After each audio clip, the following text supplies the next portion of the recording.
사람의 계명을 걷어내는 것이 진리를 회복하는 것이 절대적으로 필요하고 중요한데 과연 어떻게 해야 사람의 계명을 제거할 수 있을까요? 저는 가장 좋은 방법이 개신교 태생의 근거인 칭의의 교리를 재정립하는 겁니다.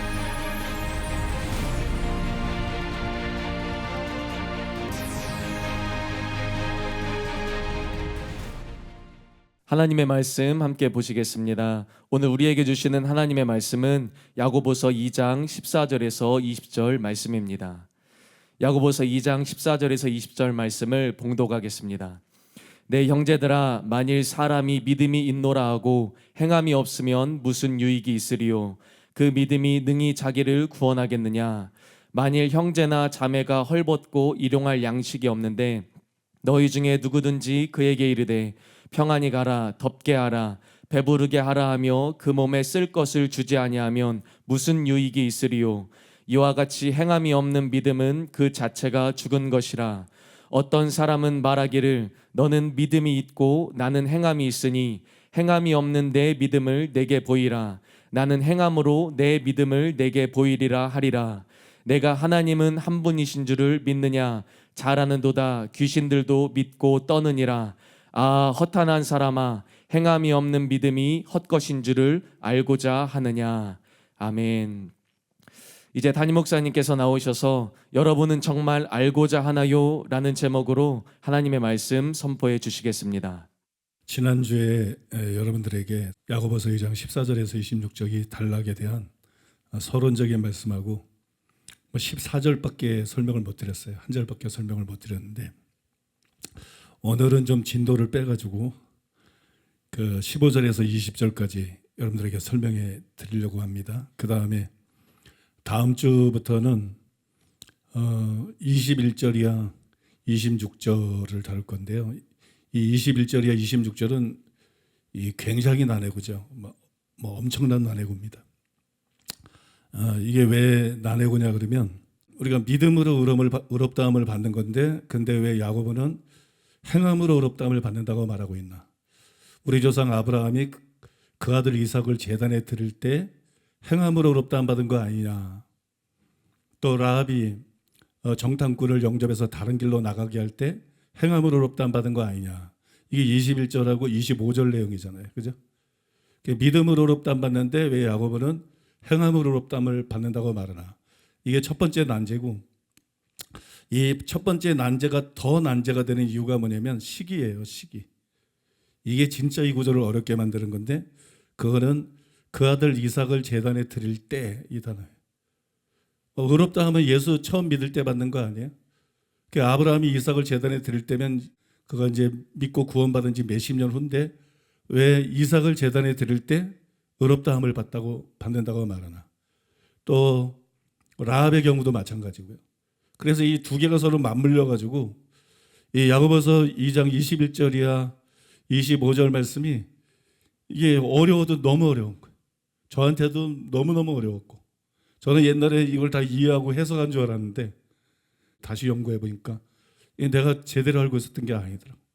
그래서 엄청 연구하고 씨름하고 하나님께서 비로소 이제 제대로 알게 해주셨는데 또 거기에서 이제 우리에게 던져주는 엄청난 교훈과 보배로운 진리들이 있는데 그거는 이제 다음 시간부터 들어갈 거예요. 뭐 기대해 주시기 바랍니다. 기대해 주시기를 바라고 다음 주부터 여러분들이 좀 관심을 가지고 더 잘 들어주셨으면 좋겠어요. 자, 그러면 오늘은 말씀드린 대로 15절에서 20절을 살펴보겠는데 먼저 15절에서 17절 말씀을 한 목소리로 읽겠습니다. 시작. 만일 형제나 자매가 헐벗고 일용할 양식이 없는데 너희 중에 누구든지 그에게 이르되 평안히 가라, 덥게 하라, 배부르게 하라 하여 그 몸에 쓸 것을 주지 아니하면 무슨 유익이 있으리요? 이와 같이 행함이 없는 믿음은 그 자체가 죽은 것이라. 이렇게 기록되어 있어요. 이게 굉장히 중요한 말씀인데요. 야고보는 15절에서 가난한 신자를 돌보는 것이 행함 있는 믿음의 기본이다. 그렇게 우리는 행함 있는 믿음, 그런 말씀을 순종하는 거 이쪽으로만 생각이 쉽게 가거든요. 근데 야고보는 뭐라고 하냐면 가난한 신자를 돌보는 것이 행함 있는 믿음이다. 가난한 신자를 돌보는 것이 행함 있는 믿음의 중요한 기본적인 요소다. 여러분, 야고보가 뜬금없이 이런 말을 하는 게 아니에요. 참된 경건에 대해서 야고보서 1장 27절에서 이렇게 말했어요. 하나님 아버지 앞에서 정결하고 더러움이 없는 경건은 고아와 과부를 그 환난 중에 돌보고 또 자기를 지켜 새 속에 물들지 아니하는 그것이니라. 우리는 하나님이 자기를 지켜서 새 속에 물들지 않고 세상을 본받지 않고 하나님의 말씀대로 살고 뭐 그런 것만 우리에게 보신다고 생각해요. 그러면 행함 있는 삶이 되라고 생각해요. 근데 하나님이 그거보다 먼저 보시는 게 있다는 거예요. 고아와 과부를 그 환난 중에서 돌보고 가난한 사람들을 돌보고. 하나님은 의로움보다 먼저 보는 게 뭐냐? 긍휼이라는 거예요. 긍휼. 하나님이 의로움보다 먼저 우리에게 요구하는 게 뭐냐? 긍휼이다. 바리새인이 왜 바리새인이 됐어요? 예수님이 그들에게 말했잖아요. 응? 긍휼이 여기라는 말을 무엇인지 알았으면 너희가 이렇게 하지 않았을 텐데. 그들은 의에만 집착했어요. 긍휼을 도외시하고 의에만 집착을 했죠. 그래서 행함 있는 삶 믿음에 우리가 가지려고 그럴 때 제일 먼저 갖춰야 될 것이 뭐냐? 행함이 아니라는 거예요. 하나님 말씀대로 사는 게 아니에요. 거룩이 아니라는 거예요. 행함 있는 삶 믿음을 갖고자 할 때 우리가 제일 먼저 갖춰야 되는 것은 긍휼입니다. 긍휼, 자비, 불쌍히 여김 믿습니까? 이것이 여러분 제일 먼저 우리들에게 요구가 되는 거예요. 또 여러분 이게 행함 있는 삶 믿음을 말하다가 갑자기 가난한 형제나 자매를 도와주려는 얘기가 나오냐? 이게 뜬금없이 나오는 말이 아니라 앞 단락 14절에서 26절은 행함 있는 삶 믿음을 강조하는 새로운 단락이고 1절에서 13절까지가 형제를 차별하지 말라는 첫 번째 단락이에요. 이 첫 번째 단락 전체에 이어서 나오는 말이에요. 제가 주요 부분만 무작위로 제가 읽으면요. 거기 이렇게 나와 있어. 사람을 차별하여 대하지 말라. 만일 너희 회당에 금가락지를 끼고 아름다운 옷을 입은 사람이 들어오고 또 남노한 옷을 입은 사람이 가난한 사람이 들어올 때, 그러니까 부자가 들어오고 가난하게 들어올 때 부자라고 잘 대해주고 가난한 자라고 무시하고 차별하고 절대 이렇게 사람을 차별하지 말라는 거죠. 그러면서 또 뒤에 보면 너희가 만일 성경에 기록된 대로 내 이웃 사랑하기를 내 몸과 같이 하라 하신 최고의 법을 지키면 잘하는 것이 아니라 내 이웃을 내 몸처럼 사랑해야 되는데 왜 사람을 차별하느냐? 부자라고 대우하고 가난한 자라고 멸시하고 왜 그렇게 하느냐? 그다음에 마지막에 보면 긍휼을 행하지 아니하는 자에게는 긍휼 없는 심판이 있으리라. 긍휼은 심판을 이기고 자랑하느니라. 우리가 마지막 날 심판을 받는데 그 심판이 단지 의의 심판인 줄 아느냐? 얼마나 의롭게 얼마나 공의롭게 하나님의 말씀대로 살았느냐? 단순히 그 심판인 줄 아느냐? 그 심판은 긍휼의 심판이다. 단순히 의의 심판이 아니고 긍휼의 심판이고 긍휼만이 심판을 이기고 자랑할 수 있다. 너희 속에 긍휼이 없으면 하나님의 심판을 감당할 수 없을 것이다. 말과 혀로만이 아니라 행함과 진실함으로 형제나 자매들을 사랑할 수 있는 그런 사람이 되어야 되고 그런 삶을 실제로 사는 사람만이 심판날 이길 수 있다는 거예요. 심판날 정죄를 받거나 멸망하지 않을 수 있다는 거예요. 여러분 어떻게 생각하세요? 어떻게 보셨나요? 야고보가 단지 행함이 아니라 긍휼을 강조하고 있다는 것이 분명히 보이지 않나요?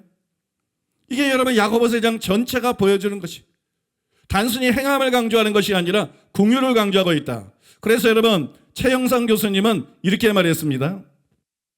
참된 경건, 참된 신앙생활에는 항상 긍휼의 행동이 뒤따른다. 지금 야고보가 믿음과 행위의 문제, 곧 행동이 따르지 않는 믿음의 문제를 다루는 이유가 1장 27절에서 소개한 참된 경건의 필수적인 요소 가운데 어려운 가운데 처한 고아와 과부를 돌보는 긍휼의 삶을 강조하기 위함이라는 사실을 기억해야 한다.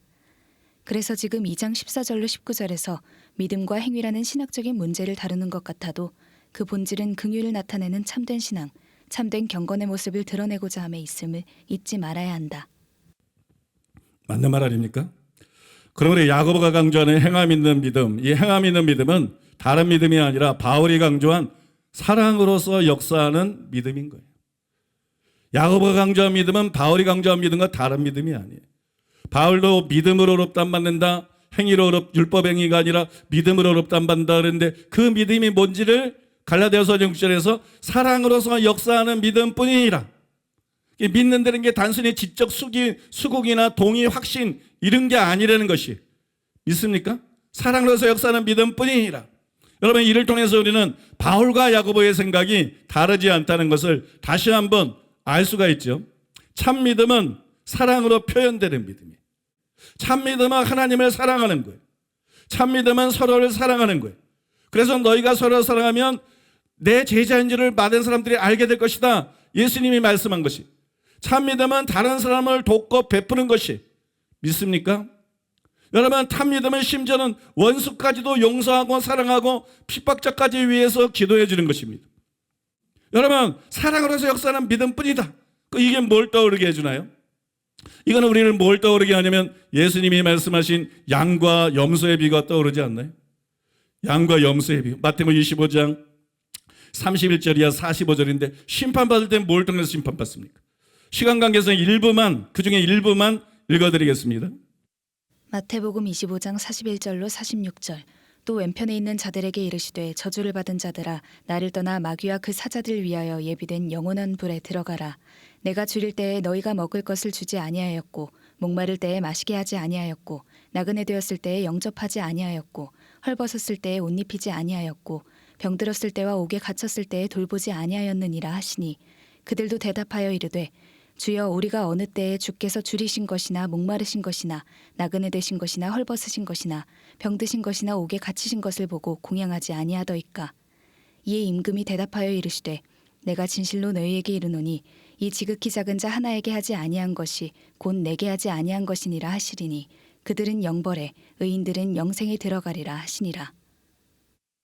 진짜 그렇죠. 이 말씀이 떠오르게 되고 우리가 이 말씀을 진지하게 받아들여야 돼요. 예수님이 직접 말씀에서도 제가 놀라는 것 중에 하나는 많은 신자들이 심지어는 많은 목사들이 예수님의 말씀을 진담으로 안 받아들여.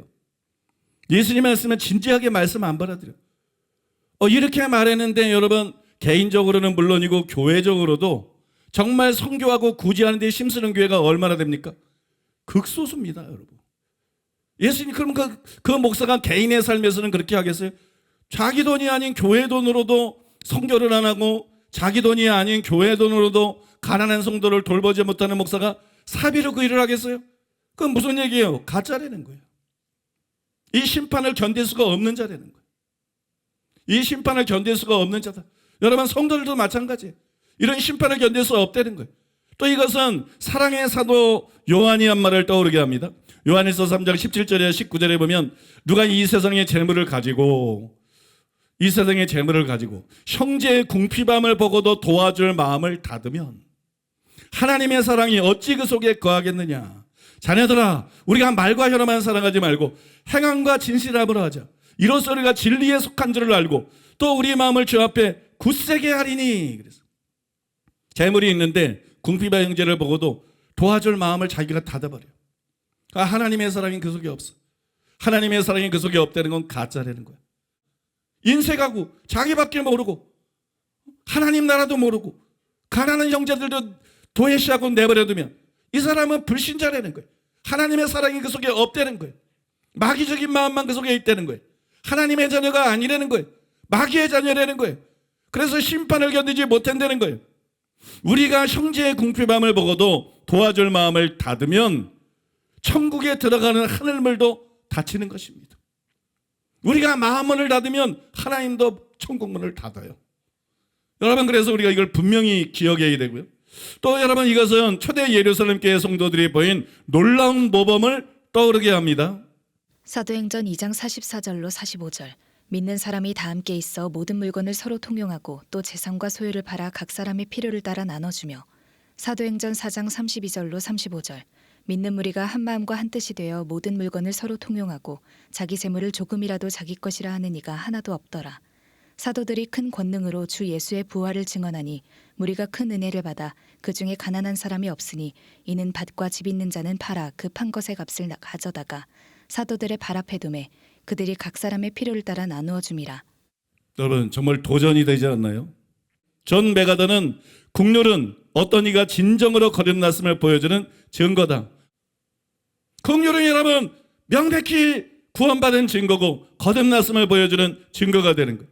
그래서 우리는 반드시 국률이 여기는 자가 되어야 된다는 거예요.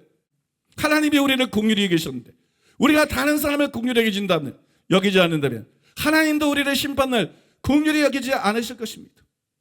하나님이 우리를 용서하셨는데 우리가 다른 사람을 용서하지 않으면 하나님도 우리를 용서하지 않는다는 게 마태복음 18장에 그 비유에 나오는 것처럼 여러분 긍휼에도 똑같은 원리가 적용이 되어야 되는 거예요. 그러니까 여러분 선택의 여지가 없어요. 우리는 반드시 긍휼히 여기는 자가 되어야 됩니다. 믿습니까? 선택의 여지가 없어요. 예수님이 정말 우리의 주님이라면 우리는 당연히 11조를 드려야 돼요. 당연히 주일헌금을 드려야 돼요. 여러분 당연히 또 감사헌금을 드려야 돼요. 믿습니까? 그건 선택이 아닙니다. 또 여러분 정말 우리는 선택의 여지가 없어요. 우리는 당연히 어려운 사람들을 도와야 됩니다. 가난한 사람들을 도와야 됩니다. 우리의 이웃과 형제들을 도와야 됩니다. 왜? 우리는 하나님의 청지기이기 때문에.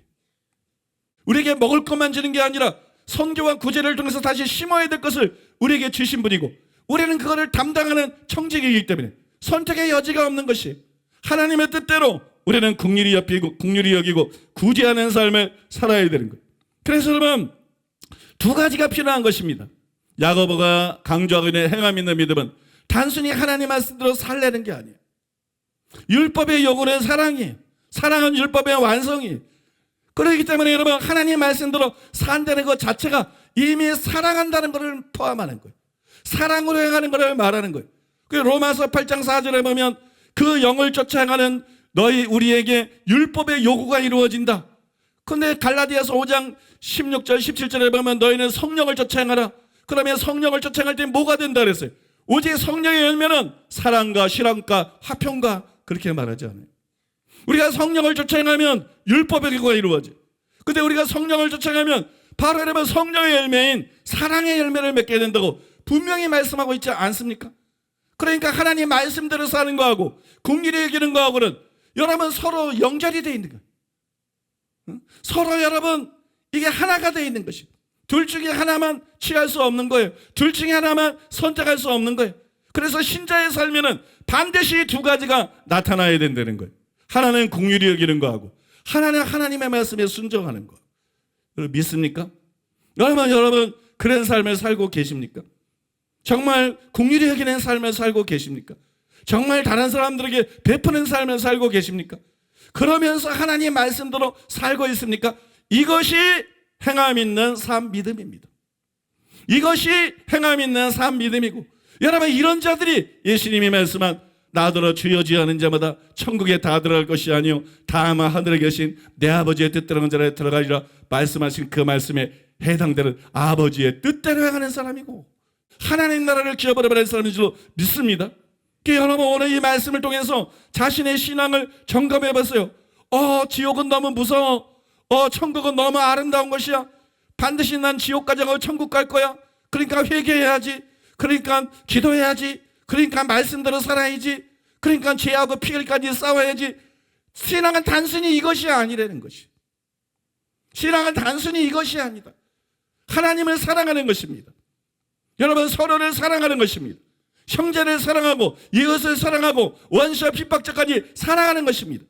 이 두 가지가 함께 가야 참된 믿음이고 하나님이 인정하는 믿음이고 심판을 이길 수 있는 믿음이라는 걸 깨닫고 여러분 신앙의 자포를 바르게 설정하고 이 두 가지를 같이 추구하면서 열심히 신앙생활하는 복된 여러분 되기를 예수님의 이름으로 축복합니다.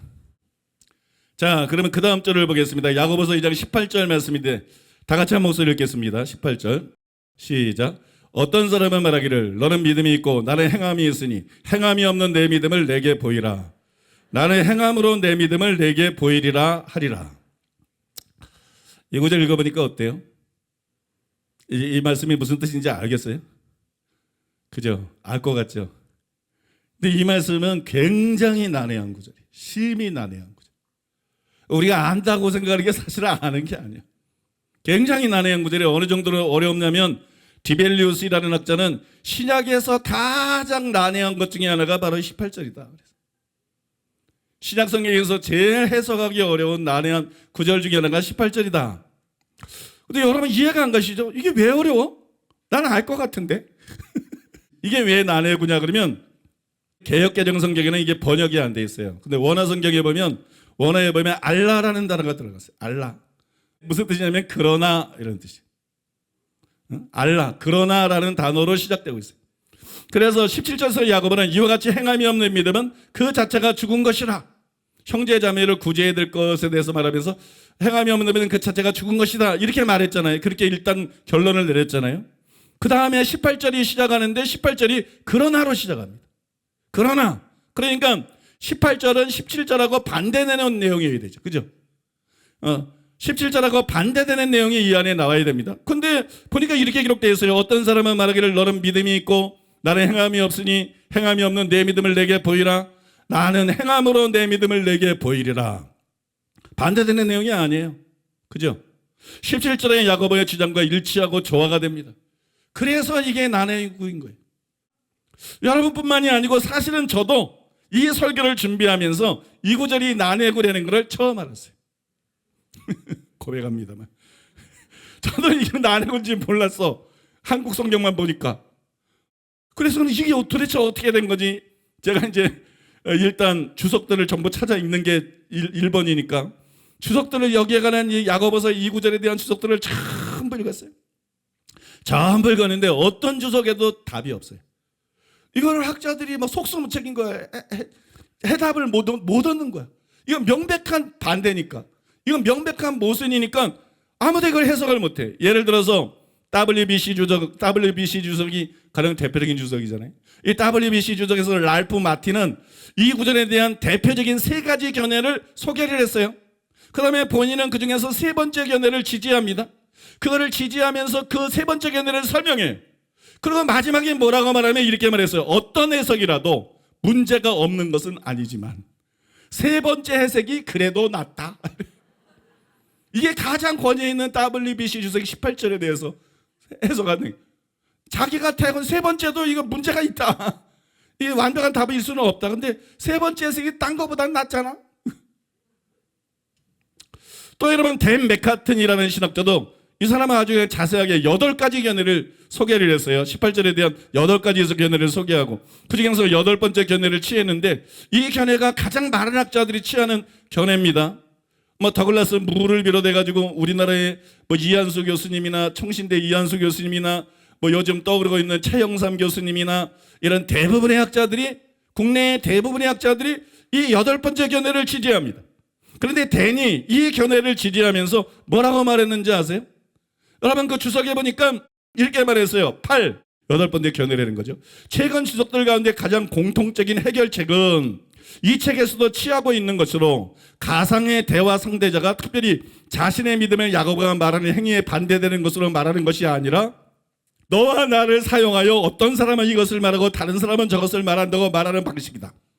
너와 나의 이와 같은 사용은 증거가 약할지라도 이렇게 해석해야 되는 증거가 너무 약하다. 언어의 자연스러움을 가장 적게 손상시키는 해결책이다. 이 해석이 분명히 18절에 언어를 손상시킨다. 이게 자연스럽지 않고 문제가 된다. 근데 제일 덜 손상시키잖아. 이 답이면 답이고 답이 아니면 아니지. 답에 가깝다고 답으로 쳐주는 게 어디 있어요. 그죠? 여러분 이처럼 주석들은 이 구절에 대한 완벽한 해석이 없다는 것에 동의를 합니다. 그러나 저는 성경을 연구할 때 항상 그 구절에 대해서 반박할 수 없는 반박이 불가능한 완전한 해석을 추구해왔어요. 그리고 하나님께서 주기적으로 학자들이 해석하지 못한 또 교계에서 잘못 알고 있는 그런 구절들에 대한 완벽한 해석을 하도록 지금까지 계속 인도해 오셨고 지금도 계속 그 일을 하고 계세요. 지금도 계속 그 일을 하고 계시는데 저는 완벽한 해석을 추구합니다. 저는 학자들처럼 그럴듯한 견해를 내놓는 것에 절대 저는 만족할 수 없습니다. 저는 말씀에 있어만큼은 집요하고 말씀에 있어만큼 필사적이죠. 그래서 여러분 저는 이제 어이가 없는 거. 이런 해석이 어떻게 내가 만족할 수 있어? 설명하는 사람 스스로가 맞다고 우겨도 허점이 투성이고 아닌 게 투성이던데 설명하는 사람들이 이게 완전하지 않다는데 이 해석이 내가 어떻게 만족을? 근데 그날은 야고보서 2장에 대한 저 해석이 뒤집어져서 2장 14절에서 26절에 대한 모든 주석을 다시 읽고 온종일 씨름하고 있을 때였어요. 그런 저녁 좀 시간이 늦은 때였어요. 온종일 주석들을 읽으면서 씨름해서 너무 지치고 너무 피곤했어요. 보통 피곤한 게 아니에요. 그런데 여러분 하필이면 그럴 때 생각지도 못한 난해구가 딱 나타나고, 또 주석들도 정확한 답이 아니라고 스스로 자인하는 것을 보고, 아, 저는 이때 막 감당할 수 없는 피곤이 밀려오더라고요. 그 피곤이 밀려오고 엄청난 스트레스가 밀려왔어요. 당시 여러분, 저는 체력과 정신력 모두가 한계치에 도달했어요. 더 이상 말씀을 연구한 어떤 체력, 어떤 뭐 정신력 이런 게 다 한계를 느꼈어요. 그런데도 또 집요해. 말씀 연구한 데는 저는 얼마나 집요한지 몰라. 그러면 쉬어야 되는데 그래도 쉬지 않고 성경을 폈어요. 그래서 야고보서 2장 14절이야 18절까지를 읽고 연구하기 시작했어요. 왜냐하면 이해가 안 되는 어려운 구절들에 대한 답은 거의 항상 답이 문맥에 있습니다. 그래서 여러분 18절이 문제인데 14절부터 문맥을 파악하기 위해서 14절부터 18절까지를 제가 읽은 거예요. 그렇게 성경을 읽기 시작한 지 1분? 뭐 여유 있게 잡아도 3분 이내. 1분에서 3분 이내. 3분이 안 됐어요. 근데 순간적으로 거짓말처럼 이 구절이 무슨 뜻인지 확연히 보이는 거예요. 이 구절이 무슨 뜻인지 확연하게 이해가 되는 거예요. 그게 제가 늘 말씀드리는 거예요. 하나님의 은혜다. 그렇게. 내가 무슨 지혜가 있어서 그런 게 아니라 하나님의 은혜다. 믿습니까? 성령님이 우리를 진리 가운데로 인도하셔야 돼요. 당시 저는 혹시 본문에 답이 있지 않을까 하는 이런 기대하는 마음을 가지고 14절을 읽었어요. 그런데 갑자기 14절의 한 부분이 눈에 들어왔어요. 14절에 뭐라고 기록되어 있나요? 내 형제들아, 만일 사람이 믿음이 있노라고 행함이 없으면 무슨 일이겠으리요? 근데 이 구절은 뭐가 눈에 딱 들어오냐면 사람이 믿음이 있노라 하고, 이 말이 눈에 딱 들어요. 어떤 사람이 있어. 근데 그 사람이 말을 해. 야고보가 하는 말이 아니야, 사실은. 그 사람의 말을 간접 인용하면서 하는 말이에요. 근데 그 사람이 말하면 믿음이 있노라 이런 말을 해. 어떤 사람이 믿음이 있노라 이렇게 말하는 사람이 있어. 그게 눈에 딱 들어왔어요. 이 사람은 믿음이 있노라 하면서 자기가 믿는지 아는데 행함이 없어. 그죠? 행함이 따르지 않아요. 야고보는 바로 이런 사람들을 위해서 이 단락을 쓴 거예요. 야고보서 2장 14절에 26절 말씀을 바로 그런 사람들을 위해서 쓴 거예요. 그러면서 야고보는 바로 그런 사람들에게 그 믿음이 유익이 있겠느냐? 이렇게 묻는 거예요. 그 다음에 이 질문에 대한 대답을 15절 이하 17절에서 스스로 하고 있는 거예요. 만일 형제나 자매나 헐벗고 이뤄갈 양식이 없는데 너희 중에 누구든지 그에게 평안히 가라, 덥게 하라, 배부르게 하라며 그 몸에 쓸 것을 주지 아니하면 무슨 이익이 있으리요? 이와 같이 행함이 없는 믿음은 그 자체가 죽은 것이라. 그런 믿음은 죽은 믿음이야. 죽은 게 무슨 역할을 하겠니? 죽은 게 무슨 가치가 있겠니? 우리는 믿음으로 의롭다함 받고 믿음으로 구원받는 건데 그 믿음은 죽은 믿음이고 그 믿음은 가짜 믿음이지. 그 믿음은 너를 구원할 수가 없다. 그런 믿음으로 너는 천국에 들어갈 수가 없다. 이렇게 답을 한 거잖아요. 믿습니까? 그래서 여기서 묻겠습니다. 이제부터 중요한 거. 여기서 묻겠습니다. 야고보가 편지를 쓴 성도들 중에, 즉 야고보서의 수신자들 중에, 야고보가 편지를 쓸 성도들 중에 14절에 나오는 이런 성도들만 있었을까요? 14절에 믿음이 있노라 하지만 행함이 안 따르는, 그러면서도 자기 믿음이 진짜라고 생각하고 있는 명목상의 신자들이지, 혹은 외식자들이지, 아니면 속고 있는 사람, 미혹된 사람들이지. 여러분, 이런 사람들만 있었을까요? 믿음을 오해하고 구원파적인 사상을 갖고 있는, 그래서 거짓된 구원의 확신을 갖고 있는, 한국 교회 안에 퍼져 있는 이런 유형의 성도들만 있었을까요? 당연히 아니죠. 당연히 아니에요. 어느 교회나 이런 성도들도 있지만 믿음을 바르게 이해하고 있는 성도들이 있다는 거예요. 믿음을 바르게 이해하고 있고 바른 믿음을 가지고 바르게 신앙생활하는 성도들이 있죠. 18절은 무슨 내용이냐? 18절에 어떤 사람이 바로 여러분 14절에 나오는 사람과 다른 그런 사람인 거예요. 14절에 나오는 사람은 믿음을 제대로 이해하지 못하고 이런 명목상의 신자고, 18절에 있는 사람은 야고보의 독자들 중에서 믿음을 제대로 이해하고 제대로 신앙생활을 있는 14절에 나오는 사람과 다른 유형의 사람, 다른 유형의 신자라는 것입니다. 이해되시죠? 여러분, 그 증거로 지금 우리가 14절이야 18절을 다루고 있는데 14절이야 18절에는 화자가 둘이에요. 여러분, 14절에 믿음이 있노라 이렇게 말하고 있는 사람이 있고, 또 18절에 보니까 너는 믿음이 있고 나는 행함이 있으니 라고 말하는 어떤 사람이 있어요. 14절에 나오는 사람이 있고 18절에 나오는 어떤 사람이 있죠. 물론 여러분 그 사이에 16절에 보면 평안히 가라, 덥게 하라, 배부르게 하라 이렇게 말하는 사람이 또 나오기는 합니다. 그러나 이거는 야고보가 행함이 없는 믿음이 헛되다는 것을 설명하기 위해서 가상으로 한 비유를 든 거잖아요. 실제 인물이 아니란 말이에요. 14절의 사람은 실제 인물, 18절의 어떤 사람도 실제 인물이지만 그들의 말을 간접적으로 야고보가 인용을 한 것이지만, 여러분 이 16절에 나오는 사람은 이거는 실제 존재하는 인물이 아니죠. 그러니까 그러면 14절이야 18절 사이에 화자가 셋이 아니에요. 화자가 둘입니다. 14절에 나오는 사람과 18절에 나오는 어떤 사람 둘뿐이고, 그 둘이 대화를 하고 있는 거예요. 그 둘이 대화를 하고 있는 거를 야고보가 여기서 지금 그리고 있는 거예요. 여러분 학자들이 단체로 착각하고 있는 것처럼 18절에 어떤 사람이 야고보에게 말하고 있는 게 아니에요. 야고보에 말하는 내용이 아니고 14절과 18절의 사람이 서로 다른 견해를 갖고 있기 때문에 그 둘이 말하고 있는 내용이에요.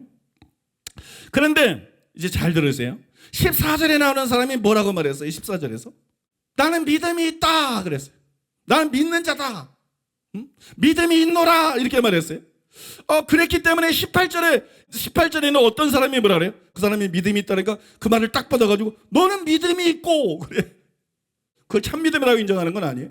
너는 믿음이 있고 나는 행함이 있으니 행함이 없는 내 믿음을 내게 보이라. 맞아, 넌 믿지, 신앙 고백도 하지, 교회도 다니지, 맞아, 너 믿음이 있어. 근데 그 믿음이 진짜 믿음일까? 너는 믿음이 있고 나는 행함이 있으니 행함이 없는 믿음을 내게 보이라. 이 얘기는 네 믿음은 가짜다 그런 얘기입니다. 나는 행함으로 내 믿음을 내게 보이리라. 여러분 잃어보건대 실제로 18절이 14절을 받고 있는 거예요. 18절에 나오는 어떤 사람이 야고보에게 말하는 내용이 아니고 14절에 있는 명목상의 신자의 주장에 대해서 그걸 받아가지고 그에게 말을 하고 있는 내용이라는 것이 이거를 통해서 확인이 된다는 거예요. 또 여러분 14절이야 17절까지 간격이 있잖아. 이 간격은 왜 나오느냐? 둘이 얘기하는 거면 14절 다음에 18절이 나오지 여기 간격이 왜 나오냐? 여러분 14절에서 17절까지는 믿음이 있노라 하나 행함이 없는 거짓 믿음에 대해서 야고보가 평을 한 내용이에요. 이게 그 사이에서 다른 설명을 잠시 한 거라는 것입니다. 그런 사람뿐만이 아니라 모든 성도들에게 하고 있는 말이죠. 그러나 18절은 야고보가 아니라 어떤 사람이 말한 것이고 그가 14절에 나오는 성도에게 14절에 나오는 사람에게 한 말이에요. 그 뒤에 야고보가 이 어떤 사람에게 한 말에 동의를 하면서 믿음에 대한 설명, 참 믿음에 대한 설명을 이어간 것입니다. 즉 여러분 앞에 사람 14절에서 말한 14절에 나오는 사람이 말한 것은 잘못된 말이고 믿음이 있으면 행함도 당연히 나타나야 된다. 나는 그런 믿음을 갖고 있다. 이것이 참된 믿음이다. 이 18절에 나오는 사람의 말이 옳다고 야고보가 인정을 하면서 그거에 기초해서 설명을 계속해 나가고 있는 것입니다. 이것이 여러분 14절 이하 18절의 흐름과 구조예요. 여러분 이제 완전히 이해가 되시죠? 이상 여러분들에게 설명해 드린 것처럼 18절은 야고보가 아니라 어떤 성도가 14절 같은 그릇된 생각을 갖고 있는 교인에게 한 말입니다. 그런데 두 사람의 말이 어때요? 달라요. 14절은 믿음이 있노라고 행함이 없어. 난 믿는 사람이잖아. 난 구원받았잖아. 난 천국 가. 이러고 있는 거예요. 그 말에 다 합리가 돼 있는 거야. 그죠? 그런데 여러분 18절에 있는 사람은 그건 진짜 믿음이 아니다. 넌 큰일 났다. 너 회개하고 제대로 예수님을 주님을 모셔드리고 제대로 신앙생활을 해야 된다. 믿습니까? 서로 말이 완전히 다르잖아요. 그래서 18절 앞에 그러나가 들어간 거예요. 이해가 되십니까? 서로 다른 말을 하니까 18절 앞에 그러나가 들어간 거예요. 그러나 이거는 17절을 받는 게 아니라 14절을 받고 있다는 얘기입니다. 믿습니까? 그래서 여기 학자들이 어렵게 생각하는 그러나라는 말이 전혀 이상한 말이 아니다.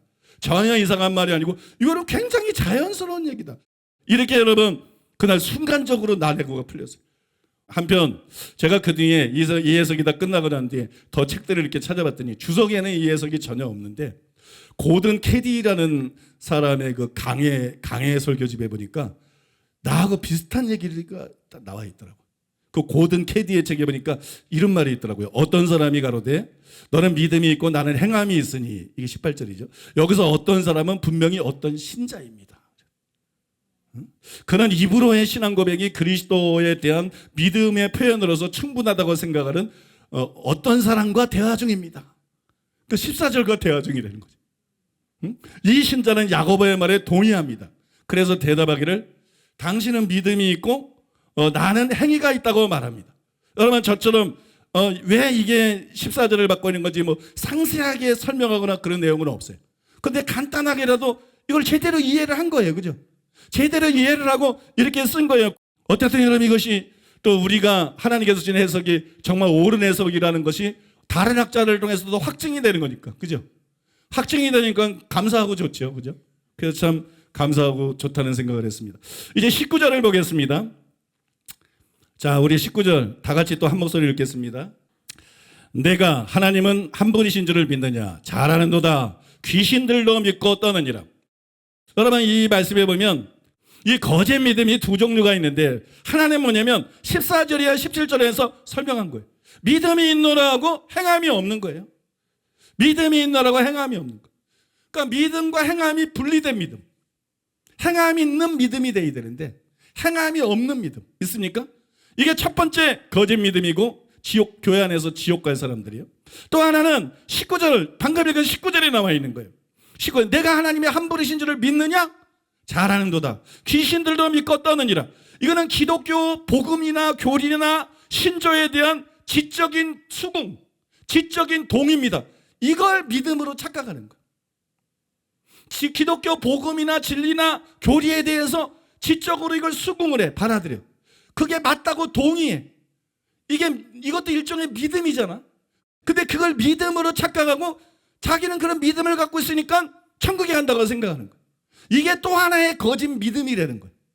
또 하나의 거짓 믿음. 교회 다니는데 나는 믿으려는데 안 믿어져 이런 사람이 아니라 다 믿어진다는 거야. 하나님이 계신 것도 뭐 진리도 뭐 다 믿어진다는 거야.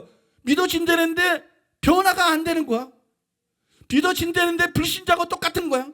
그러면서도 문제의식을 못 느끼고 나는 이거를 지적으로 수긍하고 받아들이니까 나는 믿는 사람이다. 구원받은 사람이다. 이게 여러분 두 번째 종류의 믿음이고 이게 미혹인데요.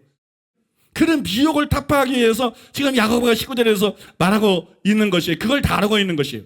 놀랍게도 야고보는 여기서 뭐라고 그랬어요? 귀신들도 믿는다 이랬어요. 귀신들도 신자다 그런 얘기입니다. 네가 신자면 귀신도 신자야. 네가 구원받았으면 귀신도 구원받는 거야. 네가 그런 믿음으로 천국 간다고 생각하면 귀신도 천국에 간다는 말이 돼. 이 얘기하고 있는 거예요. 귀신들도 믿고 떠나니라. 귀신들도 믿는다. 그렇게 말하고 있어요. 실제로 귀신들도 하나님의 존재를 믿습니다. 확실합니다.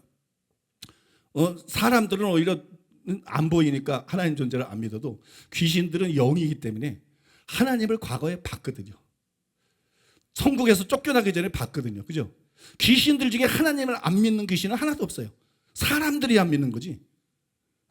눈이 어두워가지고 이 육신의 눈만 갖고 있어요. 귀신들이 하나님을 믿습니다. 존재를. 또 귀신들도 성경의 진리라고 믿습니다. 왜냐하면 그들은 100살 살다 죽고 80세 살다 죽고 이런 게 아니라 타락하고 천국에서 쫓겨난 다음에 계속 살았어. 아브라함 때도 방해하려고 막 그러고 모세 때도 방해하려고 그러고 엘리야 때도 방해. 바울의 전도 여행도 얘가 쫓아다녔다가 제가 쫓아다녔다. 뭐 바리새인 속에 들어갔다가 뭐 그냥 빌라도 속에 들어갔다가 이거 부추겼다가 계속 활동하면서 성경의 사건들을 받고 적어도 다른 귀신들에게 또 전해 들었거든. 믿습니까? 그걸 전해 들었어요. 그러면 여러분 귀신들도 예수님이 메시아라고 믿습니다. 그래서 마가복음 1장 24절에 나는 당신이 누구인 줄 아오니 귀신이라는 말이거든. 하나님의 거룩한 자니다. 안 되잖아. 사람들은 예수님이 누군지를 모르고 뭐 선지자 중에 하나라 막 헛소리하고 있을 때 귀신들은 스스로가 사람들은 좀 모르지만 우리는 예수님 당신이 누군지 압니다. 하나님의 거룩한 자니다. 여러분 예수님이 메시아라는 걸 알아요. 그리고 귀신들도 천국과 지옥이 있다고 믿어요. 자기네들이 옛날에 천국에 있었는데 천국이 어떻게 없다고 믿어. 천국에 살다가 죄져서 쫓겨났는데 천국은 없다. 이거는 그럴 수는 없지. 귀신들은요 100% 천국을 믿습니다. 귀신들은 100% 지옥도 믿습니다. 왜냐 그러면 군대 귀신이 그러잖아. 무적행으로 보내지 말기를 막 강구하잖아. 무적행도 지옥의 일종이거든. 여러분 귀신들은 여러분 지옥에 실존하는 걸 반드시 믿습니다. 그러니까 귀신들은 하나님의 존재뿐 아니라 지금까지 간단하게 설명한 모든 것을 믿는다. 그래서 귀신이 믿는 자냐? 그래서 귀신이 의롭다함을 받았느냐? 그래서 귀신이 천국에 가느냐? 절대로 아니잖아요. 근데 왜 하나님의 한 분이시를 믿는다고? 왜 자기를 신자라고 생각하는 거예요? 이게 여러분 굉장히 섬뜩한 경고를 우리 교회 안에 있는 사람들에게, 목사들에게, 교수들에게, 신학대학 교수들에게, 장로들에게, 권사들에게, 집사들에게, 모든 신자들에게 이게 주는 거예요. 섬뜩한 경고를 주는 거예요. 많은 신자들이 이렇게 생각하잖아요. 나는 하나님의 존재를 믿는다. 나는 성경이 진리라고 믿는다. 나는 예수님이 구원자라고 믿는다. 나는 천국과 지옥이 있다고 믿는다. 그러므로 나는 믿는 자고 구원받았다. 그러니까 나는 죽어서 반드시 천국에 갈 것이다. 그러잖아요. 그리고는 구원의 확신을 갖잖아요. 그러나 믿음의 행함에 따르지는 않습니다. 여러분 절대로 속지 마시기 바랍니다. 이거는 성도의 믿음이 아닙니다. 이건 귀신들도 가지고 있는 귀신의 믿음이에요. 여러분 절대로 귀신의 믿음을 성도의 믿음으로 착각하는 이런 미혹에 빠지지 않게 되기를 바랍니다. 여러분 그러나 안타깝게도 이런 믿음에 근거한 구원의 확신이 오늘날 교회 안에 널리 퍼져 있어요. 두루 퍼져 있어요. 그것은 로이드 존재가 산대만주의 이단이라고 거듭 지적한 것으로서 로마서 10장 9절과 10절에 입각한 거짓 구원의 확신입니다. 저는 여러분 중학교 때 성서 침례교회에 다니는 한 친구로부터 이에 대해서 처음으로 들었어요. 그 친구는 교회에 다니고 있던 저에게 그때 제일 절친이었어요. 그 친구하고 저하고 제일 친했었는데 중학교 때 그 친구가 이제 교회 다니던 저에게 하루는 그런 거예요. 너 예수님을 주님이라고 시인하니? 예수님을 주님이라고 한번 시인해봐. 그래서 내가 시인했죠. 그 다음에 너 하나님이 예수님을 죽은 자 가운데 살린 것을 믿니? 하나님이 예수님을 죽은 자 가운데 살렸다고 너 믿고 한번 고백해봐. 그럼 내가 그걸 고백했죠. 그랬더니 로마서 10장 9절과 10절을 의기양양하게 딱 펼쳐주는 거예요. 중학생 때. 내가 만일 내 입으로 예수를 주로 시인하면 너 했지? 또 하나님께서 그를 죽은 자 가운데 살린 것을 내 마음에 믿으면 너 하나님이 예수님을 죽은 자에 살렸다고 좀 전에 믿고 고백했지? 구원을 받으리라. 사람이 마음으로 믿어 의에 이르고 입으로 시인하여 구원에 이르느니라. 그러면서 나에게 말하는 거야. 너 이제 구원받았어. 너 전까지 교회 다녔어도 구원받은 거 아니야. 너 이제 구원받았어. 이래야 구원받는다 그래서. 너 이제 구원받았어. 이제 너는 죽어도 천국에 가. 그러니까 이제는 구원의 확신을 가지고 살아라. 그러더라고 나한테. 여러분 이게 이단입니다. 이게 로이드 존즈가 세계적인 강연 설교자가 로이드 존즈가 산대만주의 이단이라고 말하는 바로 교회 안에 들어와 있는 이단 사설입니다. 여러분 이게 잘못된 게 없는 것 같은데 성경 그대로 성경에 근거해서 그런 사람 구원받으라고 그럼 구원의 확신하기 당연한데 이게 왜 잘못됐는지 아세요? 참 믿음은 회개를 전제합니다. 마가복음 1장 15절, 사도행전 20장 22절, 11서 6장 1절. 참 믿음은 회개를 전제합니다. 회개 없이 이런 고백만 한다고 그게 믿음이 아니라는 말이에요. 또한 여러분 입으로 예수를 주로 시인하라 그랬잖아요. 입으로 예수를 주로 시인하는 것은 그게 그냥 입으로 시인하는 걸 말하는 게 아니고 진심으로 예수님을 구주로가 아니라 주님으로 모셔드렸기 때문에 시인하는 걸 말하는 거예요. 그 당시 로마 황제만 주라고 불렀어요. 예수님을 주라고 부르는 것은 사자밥이 될 수도 있는 상황이에요. 근데 이 사람들은 정말 예수님을 구주로뿐만 아니라 주님으로 모셔드리고 목숨 내걸고 예수님을 주라고 시인하는 거예요. 그냥 우리가 말하는 그런 시인을 말하는 게 아니에요. 예수님은 주라고 말하면 돼 이게 아니야. 예수님을 주라고 말하면 돼 이러면 예수님 말이 바뀌어야지. 나더러 주여 주여 하는 자보다 다 천국에 들어갈 것이요. 그죠?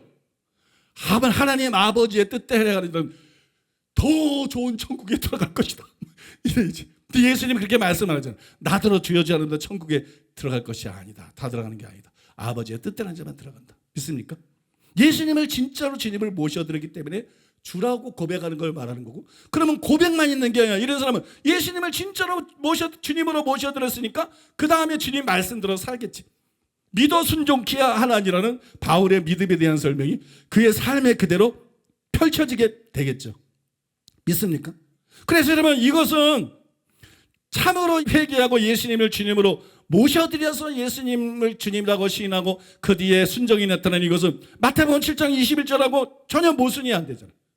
예수님의 말씀하고 모순이 안 되지. 바울이라도 그렇지 감히 예수님 말씀하고 모순이 되면 안 되지. 예수님은 말씀 자체고 예수님은 길이요 진리요 생명이고 바울은 종일 뿐인데 믿습니까?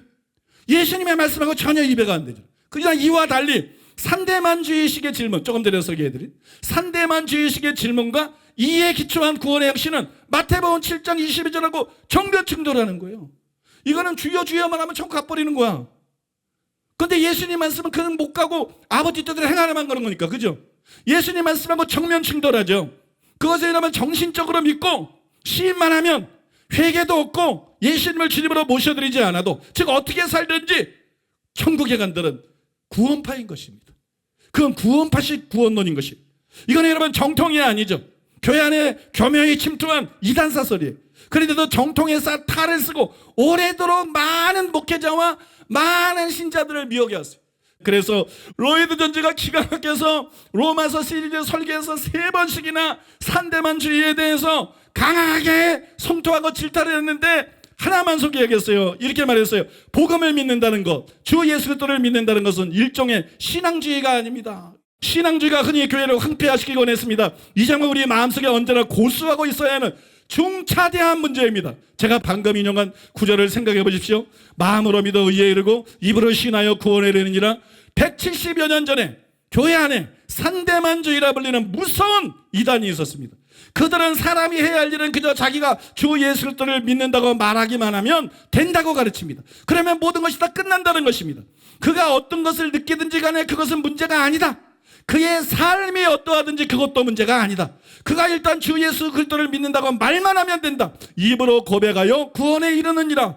그것이 그들이 들고 나온 성경 본문입니다. 그것은 일종의 신앙주의입니다. 제가 말씀드리거니와 그 이단이 교회를 무섭게 황폐화시켰습니다. 이 이단이 개신교를 너무 황폐화시켰어. 이 이단이 한국 교회를 너무 황폐화시켰어. 이 이단이 목사들 세계도 너무 황폐화시켰어. 이 이단이 장로들 세계도 너무 황폐화시켰어. 이 이단이 신자들 세계도 너무 황폐화시켰어. 말씀대로 살지를 않으니까 세상에 빛이 못해. 참신자는 팔복의 사람이고 세상에 빛이고 소금인데 말씀대로 안 사니까 세상에 빛이 못해. 세상에 소금이 못해. 교회가 버림받았어. 대한민국으로부터, 정부로부터, 국민으로부터, 언론으로부터, 지식인으로부터. 이것 때문입니다, 여러분. 구원파의 미혹이 이렇게 뿌립니다. 자, 이제 마지막 20절 살펴보고 오늘 말씀을 마치겠습니다. 자, 20절 한 목소리 읽겠습니다. 아, 허탄한 사람아, 행함이 없는 믿음이 헛것인지를 알고자 하느냐.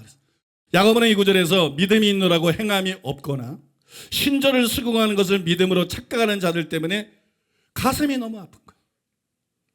그런 사람들을 위해서 편지를 쓰면서 기가 막힌 거야.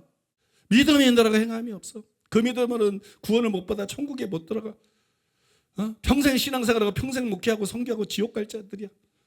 그러니까 그들을 생각할 때 여러분, 이 야고보가 가슴이 무너지는 거예요. 가슴이 아파서 견딜 수가 없는 거예요. 그래서 탄식하는 거예요. 아, 허탄한 사람아.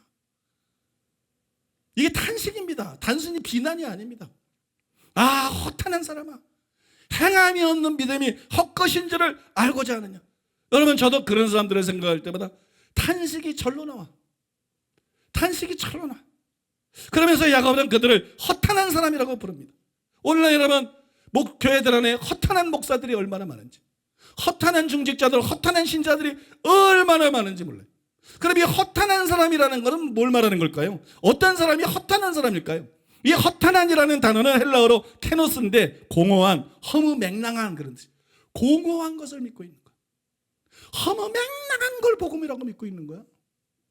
또 고전 헬라어 문헌의 문법에서 이게 사람을 상대로 이 단어가 사용할 때는 속이 빈, 천박한, 판단력이 부족한 그런 뜻. 판단력이 부족한 거야. 가짜 구원론, 구원파적인 구원론, 가짜 견해를 분별할 때 판단력이 부족해.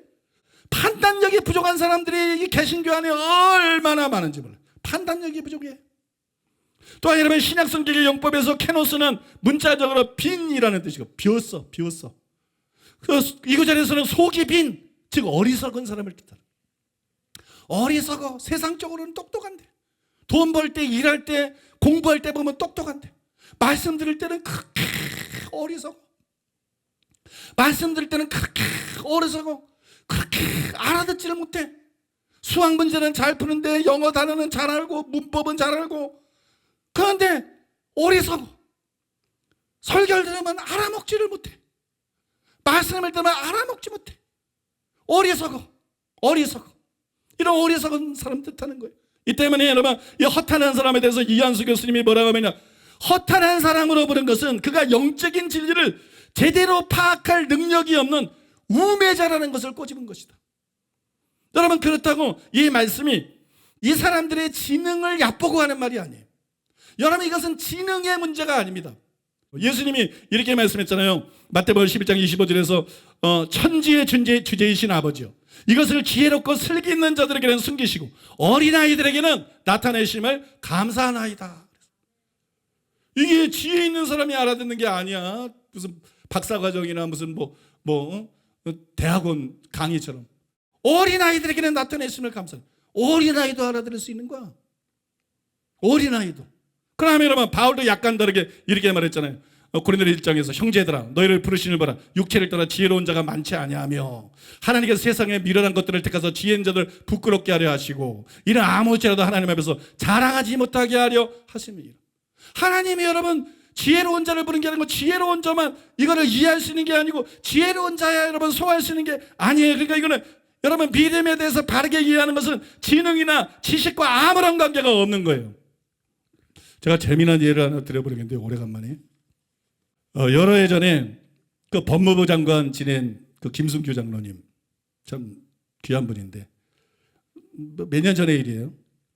김순규 장로님을 만났는데 그분이 사장검사까지 지낸 변호사님을 저한테 소개해 줬어요. 그 변호사님의 부친이 아주 우리나라에서 유명한 장례교회, 내도로 하는 유명한 장로교회 다니시더라고요. 그 다음에 이 변호사님의 부친이 목사님이에요. 어렸을 때부터 교회에서 뱃속에서부터 교회 다니고 어렸을 때부터 신앙생활을 하는 거예요. 그런데 얘기를 나누다 보니까 완전히 구원파야. 그냥 믿기만 하면 무조건 천국한다는 거예요. 그래서 제가 안타까워서 또 목사 아들이라니까, 나도 목사인데 내 자녀들도 생각나고 그래가지고 목사 아들이라니까 안타까워서 막 설명해 주는데 전혀 못 알아들어. 이렇게 똑똑한 사람이 전혀 못 알아들어. 그 다음에 오히려 그러면 목사님은 말씀대로 다 삽니까? 반발하고 들으려고 하지도 않아. 야, 난 정말 놀랐어. 야, 이 미혹이 이렇게 무서운 거구나. 이렇게 똑똑한 사람들 이렇게 바보로 만드는 게 이게 진짜 미혹이구나. 그 다음에 또 하나는 아직 총각이죠. 하버드를 졸업한 허대니 목사님에게 전에 어떤 분이 서울대 의대와 서울대 그 의대 대학원을 나온, 그리고 연구원에서 일하고 있는, 서울대 연구원에서 일하고 있는 아주 똑똑하고 예쁜 자매님을 소개시켜줬어요. 저는 그 두 사람이 정말 잘 되기를 원했어요. 그런데 강간무소식이야. 시간이 지나도. 그래서 지난번에 한국에 왔잖아요. 한국에 왔을 때는 물어봤어요. 그랬더니 한 번인가 두 번 만나고 바로 헤어졌다는 거예요. 그래서 왜 마음에 안 들으니까 마음에 든대. 마음에 드는데 왜 한 번인가 두 번 만나고 바로 헤어졌냐 그러니까 그 이유를 물어봤더니 그 자매님이 믿기만 하면 말씀대로 살지 못해도 무조건 천국에 간다. 이 잘못된 구원론을 완전히 맹신하고 있다. 그거 아무리 설명해줘도 알아듣지 못한다. 나는 무섭더라고. 무시무시하더라고. 저는 여러분 이 두 사람을 생각할 때마다 너무너무 마음이 아파요. 그리고 세상적으로는 최고의 지성인이지만 이런 이들이 교회 안에 얼마나 많을까. 이걸 생각하면 마음이 아픈 게 아니라 아프다 못해서 마음이 무너지는 것 같아요. 여러분 성경이 그러잖아. 이스라엘 백성들을 나올 때 다른 거 다 줬어도 보는 눈, 들을 귀, 깨닫는 마음을 하나님이 안 주셨다 그러잖아. 그래서 그들이 광야에서 엎드려서 멸망했잖아. 여러분 만나 매출하기 반석에서 물을 주고 기적으로 승리하게 하시고 불기둥 구름기둥으로 인도하고 다 주시면 뭐해? 보는 눈, 들을 귀, 깨닫는 마음이 없으니까 그냥 멸망보다 지옥 가는 거야. 이게 교회 안에서도 그들이라는 거야. 설교 듣고 기도하고 새벽기도 참석하고 뭐 성가대 봉사하고 헌금하고 뭐하고 그럼 뭐해? 보는 눈 들었기 깨닫는 마음이 없어가지고 여러분 복음과 진리를 제대로 깨닫고 그래서 민도라는 믿음이 아니라 믿음의 행함이 따르는 그런 믿음 가지고 살지 않으면 결국 멸망받는 거야. 결국 지옥에 가는 거야. 나 이게 너무 무섭더라고. 그러면 여러분 나는 나 자신부터도 이게 얼마나 엄청난 큰 복인가. 내가 다른 목사들처럼 그러지 않고 내가 여러분 복음을 제대로 이해하고 견인의 교리를 제대로 이해하고 그래서 늘 하나님을 두려워하고 늘 하나님을 두려워하고 늘 말씀대로 사는 게 내 최고의 기도 제목이고 늘 말씀들을 살기 위해서 기도하고 성령 충만을 구하고 씨름하고 노력하고 자기를 쳐서 복종시키고 이렇게 살아간다는 것 자체가 이게 얼마나 큰 축복인가. 그리고 여러분들이 얼마나 복 있는 사람인가. 예수님이 말했잖아요. 너희 눈은 봄으로 복이 있고 너희 귀는 들음으로 복이 있다. 정말 그런 것이구나. 보는 눈이 있는 사람, 들을 귀가 있는 사람, 깨닫는 마음이 있는 사람, 그래서 복음을 제대로 이해할 수 있는 사람, 믿음을 제대로 이해할 수 있는 사람, 구원론을 제대로 이해하고 견인의 교리를 제대로 이해하고 그 말씀이 거기서 하나님을 두려워하며 하나님의 인자뿐 아니라 하나님의 어미를 알고 믿습니까? 생명의 좁은 길을 가며 신앙생활하다가 천국이 저 무서운 지옥이 아니라 영원에 갈 수 있다는 것이 영원한 천국에 갈 수 있다는 것이 이게 여러분 단순한 게 아니고 이게 얼마나 엄청난 특권이고 이것이 얼마나 엄청난 큰 은혜인가. 여러분 믿습니까? 그거 감사하시기 바랍니다. 그거 감사하시기 바랍니다. 우리 하나님 앞에 들은 말씀 기억하면서 자신을 위해서도 기도하고 중보도 하고 간절히 기도하겠습니다.